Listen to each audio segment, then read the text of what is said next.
જામનગર શહેરમાં 30 metre DP રોડની અમલવારીના પગલે મહાનગરપાલિકા દ્વારા ડિમોલેશનની કાર્યવાહી કરવામાં આવી રહી છે, જેમાં કમર્શિયલ, રહેણાંક સહિતની 28 જેટલી મિલકતો ઉપર મનપાનું બુલડોઝર ફરી વળ્યું છે।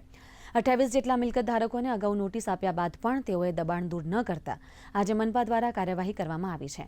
ડિમોલેશન વેળાએ પોલીસનો ચુસ્ત બંદોબસ્ત પણ ગોઠવવામાં આવ્યો છે। ડિમોલેશનની કામગીરી વેળાએ મનપાના ઉચ્ચ અધિકારીઓ અને એસ્ટેટ શાખાના અધિકારીઓ પણ ઉપસ્થિત રહ્યા હતા।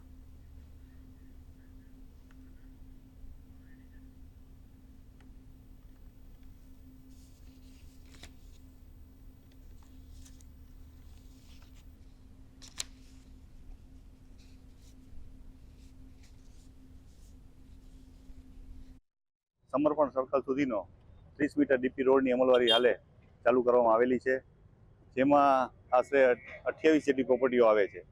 જેમાં 16 કોમર્શિયલ છે, 1 રેસિડેન્સ છે, 7 ઓપન પ્લોટ છે અને 4 સરકારી અથવા તો ઓર્ગેનાઇઝેશનલ પ્રોપર્ટીઝ છે, જેના દબાણ અત્યારે દબાણ નહીં પણ એ લોકોની માલિકીની જગ્યા હોય તો ડીપી રોડ જે છે એની અમલવારી અત્યારે કરી અને એને હટાવવાની કામગીરી અત્યારે ચાલુ છે।